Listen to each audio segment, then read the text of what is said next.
entirely. Language is not the only point of change. Appearance in clothes is another expression of culture. And fashion designer Larry Da Silva Ajayi totally disagrees with the notion that Nigeria's fashion is being swallowed up in the globalization process. Fashion is all about trend. So you don't want to do the same thing over and over and over again. Now, when I look at myself, there are times when I work with Visco, for instance. I do collections for Visco from time to time. That people would argue it's Dutch, but at the end of the day, it's all taken from the African heritage. The only difference is that it goes off to their country and the quality is excellent when it comes back. But most of it is almost sold in Africa. I would say 95% of people buying the Dutch wax are from Africa.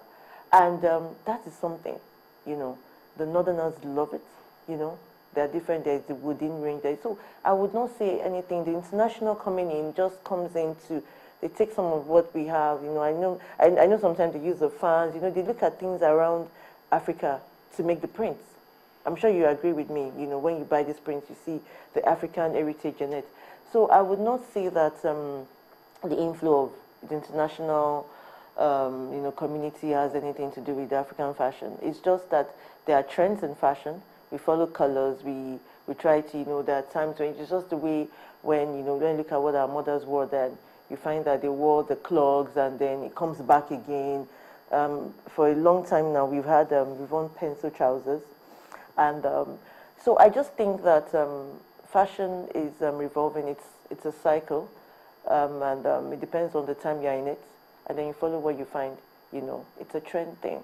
So I think it depends on, for me now, I'm a fashion designer, so I can wear virtually anything to work. There are days when I do wear and you find even Ankara can be used to make trousers. It can be used to make jackets.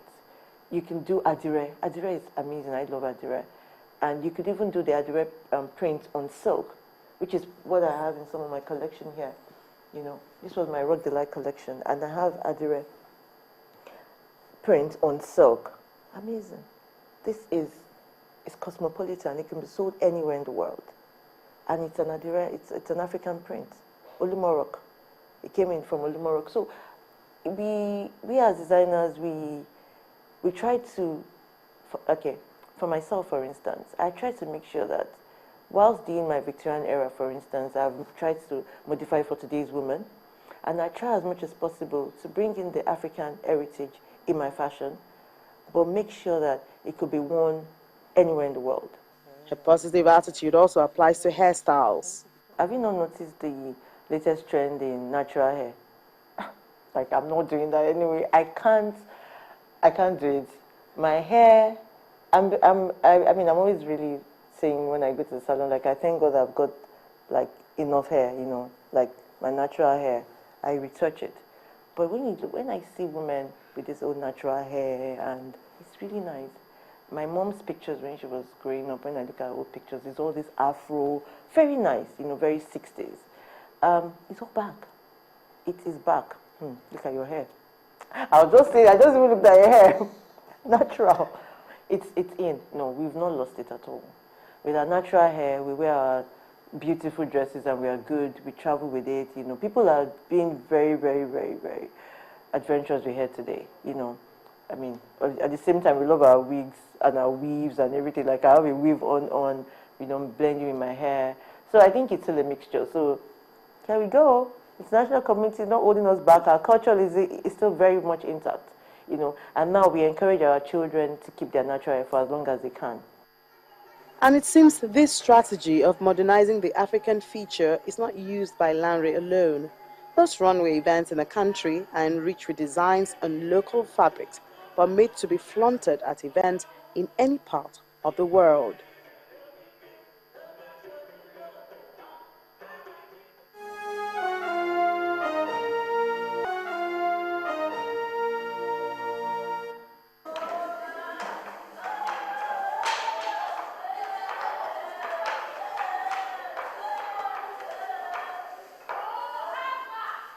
The arts is still in the fore of this ongoing battle to hold on to the Nigerian feature.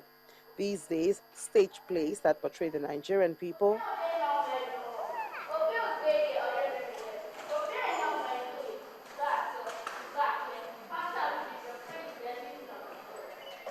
dance from different tribes are specially packaged and advertised to members of the society. In spite of this, experts in the field still fear that the attention given to it is not enough. The sing-song elements of Yoruba language, uh, Labundo, or the poetry of it all seems to be disappearing. And that cannot be a great thing. That cannot be the kind of legacy I would wish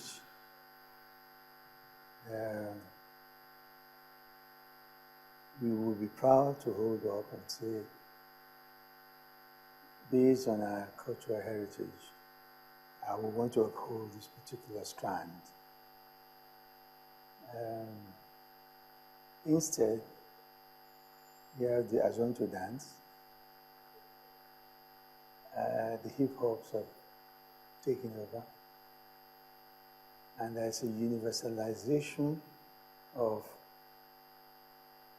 dance situations and copies that are rather mind-boggling. I just wonder.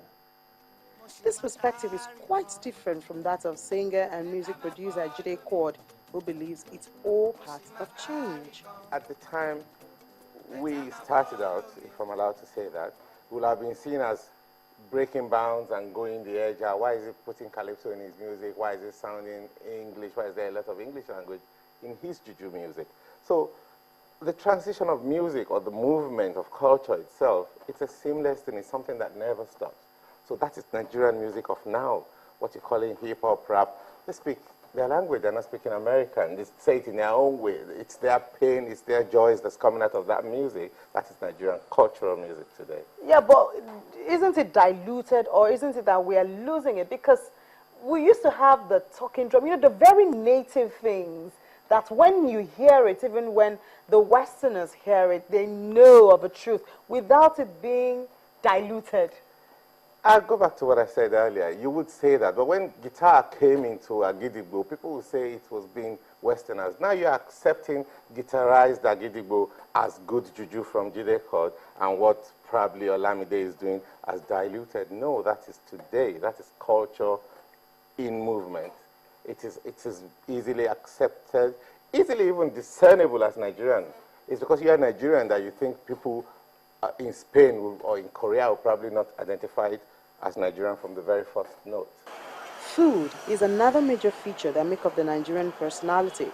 With taste for spicy and fresh ingredients, it is tradition to, through a well-thought-out process, combine these and produce a balanced diet. Chef Philip Agbanuma interacts with Nigerians and non-Nigerians with the objective of satisfying their taste bud and keep them healthy. And so far, he says it's a 50-50 demand situation. I'll speak about the Nigerians. They are very particular about their dishes, especially when they go overseas or they go to a strange place. They are always asking for what they are used to. So I would say that the demand for the African dish has remained constant. In my own opinion, I don't think it has gone up. I don't think it has gone down or reduced. It's just still constant, still steady. We only have demand for the continental dishes because people like to try, for those that are adventurous, they like to try new things. They want to see something different.